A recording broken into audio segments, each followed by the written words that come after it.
Following a traffic stop 2 years ago. Daniel Carares, who is a quadriplegic, says officers pushed, hit, and kicked him to the point of unconsciousness. ABC 7 beat him following a traffic stop 2 years ago. Daniel Carares, who is a quadriplegic, says officers pushed, hit, and kicked him to the point of unconsciousness.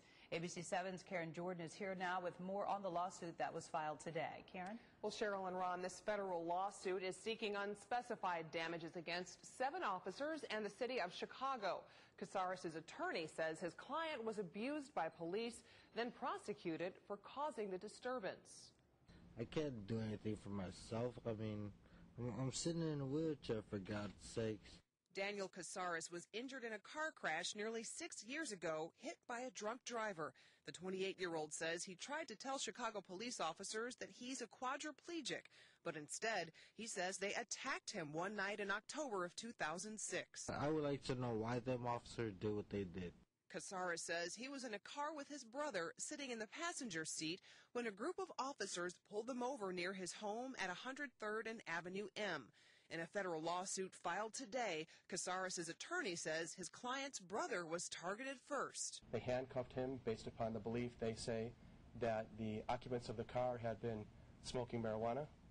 Those marijuana charges were dropped. Carares' sister says she heard the commotion and ran to the scene to see what she says was police dragging Carares out of the car. They just kept repeatedly telling him, get out the car, and I'm hearing Daniel scream, telling them, I'm paralyzed, I can't move. They took a paralyzed man, threw him on the ground, and beat him up.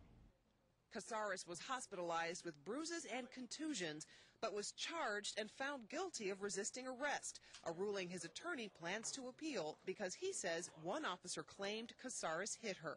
I can't imagine he has the ability to move in a way that would be designed to fend off a blow, because that requires some reflex reaction, which he doesn't have the neurological ability to do. Horowitz says the federal lawsuit is seeking justice for his client. I was scared for my life. I didn't know when they were going to stop punching and hitting me. Now, calls to the City of Chicago Legal Department were not answered, and a spokesperson for Chicago Police had no comment because this case is pending litigation. It's not known if any discipline was taken against the officers or if they have been investigated. For now, Ron and Cheryl, Carares says he hopes to see this case move forward to a trial by jury. All right, thanks, Karen. A Chicago mortgage company has been closed by the state. First Chicago mortgage loan